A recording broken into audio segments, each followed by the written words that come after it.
Kisah Jaka Tingkir menaklukkan puluhan buaya saat menuju Demak. Jaka Tingkir lahir dengan nama asli Mas Karebet. Ia adalah cucu dari Andayaningrat, penguasa kerajaan kuno di Boyolali. Andayaningrat yang juga memakai nama Jaka Sanagara atau Jaka Bodo, konon masih memiliki hubungan kerabat dengan keluarga Majapahit.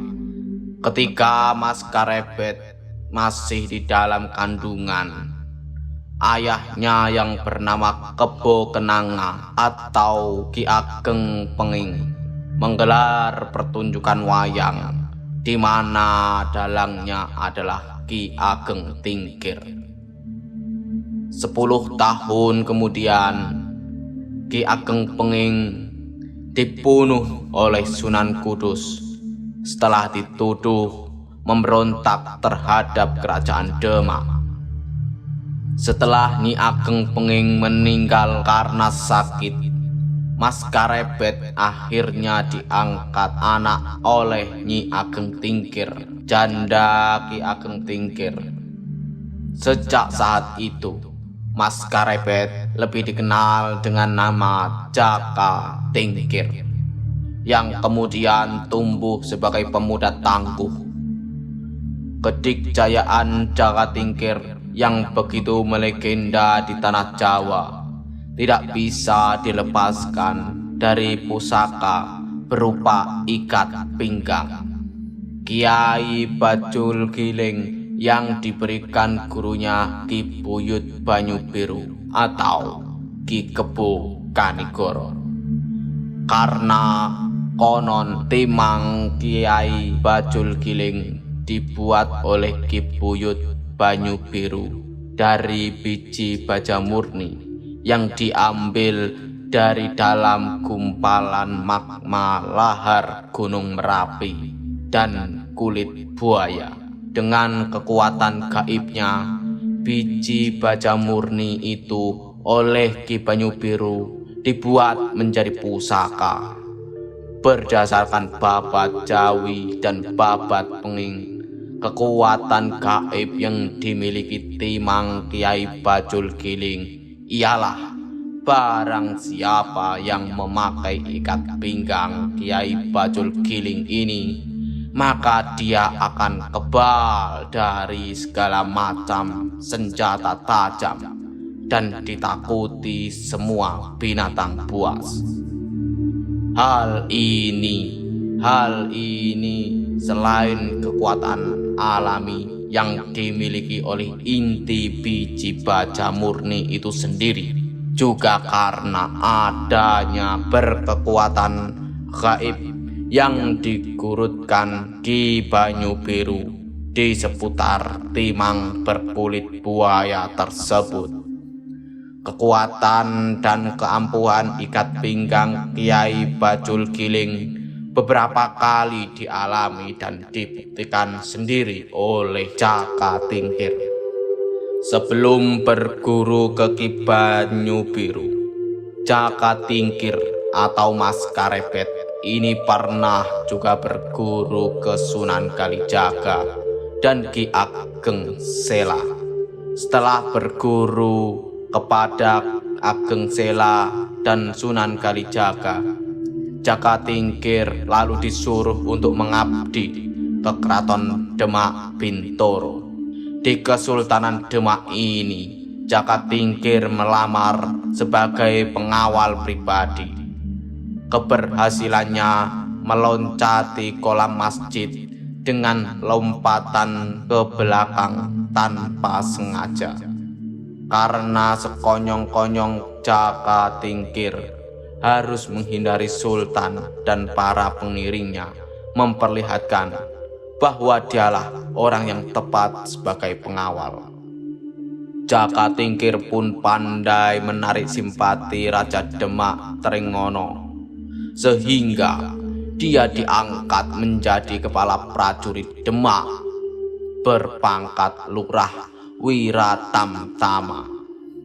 Beberapa waktu kemudian, Jaka Tingkir ditugaskan menyeleksi penerimaan prajurit baru. Ada seorang pelamar bernama Dadung Ngawu yang sombong dan suka pamer.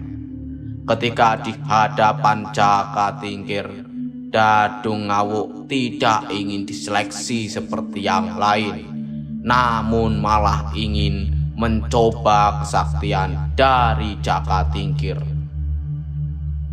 Karena merasa diremehkan, Jaka Tingkir sakit hati dan tidak bisa menahan emosinya, sehingga Dadung Ngawu ditusuk dengan sadak kina yang menembus jantungnya. Akibatnya, Jaka Tingkir pun dipecat dari ketentaraan dan diusir dari Demak karena konon Dadung Dawo juga merupakan kerabat Kesultanan Demak.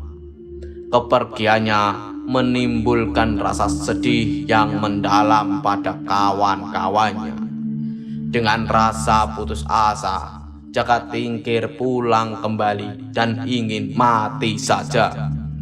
Dua orang pertapa, Ki Ageng Putuh dan Ki Ageng Ngerang, memberinya semangat. Ketika Jaka Tingkir berziarah pada malam hari di makam ayahnya di Penging, di sana Jaka Tingkir mendengar suara atau wangsit yang menyuruhnya pergi ke tokoh keramat lain, yaitu Ki Buyut dari Banyu Biru. Lalu Maskarepet atau Jaka Tingkir pergi menemui Ki Buyut Banyu Biru. Ki Banyu Biru yang telah mengetahui maksud kedatangan Jaka Tingkir pun langsung menerima sebagai murid. Oleh guru yang sakti ini, Jaka Tingkir diberikan pelajaran ilmu kedikjayaan di Gunung Lawu. Salah satunya adalah dengan meredam diri dalam sungai yang dingin, dengan tujuan dapat mengendalikan hawa nafsu dalam diri Jaka Tingkir.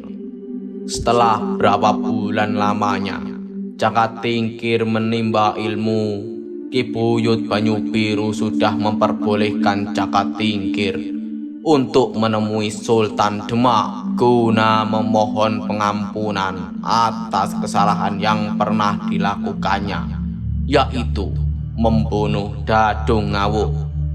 Sebelum berangkat ke Demak, Ki Buyut Banyu Biru memberikannya azimat timang Kiai Bajul Giling. Perjalanan kembali Jaka Tingkir ke Demak dilakukan dengan rakit. Saat akan melewati Kedung Srengenge, Jaka Tingkir menghadapi hambatan karena adanya sekawan buaya kurang lebih 40 ekor yang menjadi penghuni dan penjaga kedung tersebut. Percaya dengan kekuatan gaib dari timang ikat pinggang pemberian Ki Buyut Banyu Biru, Jaka Tingkir nekat mengayuhkan perahu memasuki kawasan Kedung Srengenge. Bahaya pun mengancam ketika sekawan buaya menghadang dan mengintari rakitnya. Namun berkat kekuatan gaib dari timang Kiai Bajul Giling, buaya-buaya yang semula buas beringas seketika menjadi lemah dan akhirnya tunduk pada Jaka Tingkir. Bahkan ke-40 ekor buaya itu menjadi pengawal perjalanan Jaka Tingkir selama menyeberangi Kedung Srengenge, dengan berenang di kiri, kanan, depan, belakang rakitnya.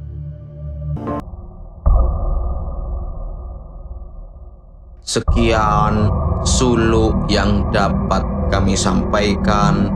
Apabila ada kesalahan dalam penyampaian, atau penulisan dalam video yang kami tampilkan. Silahkan komen di kolom komentar di bawah video ini.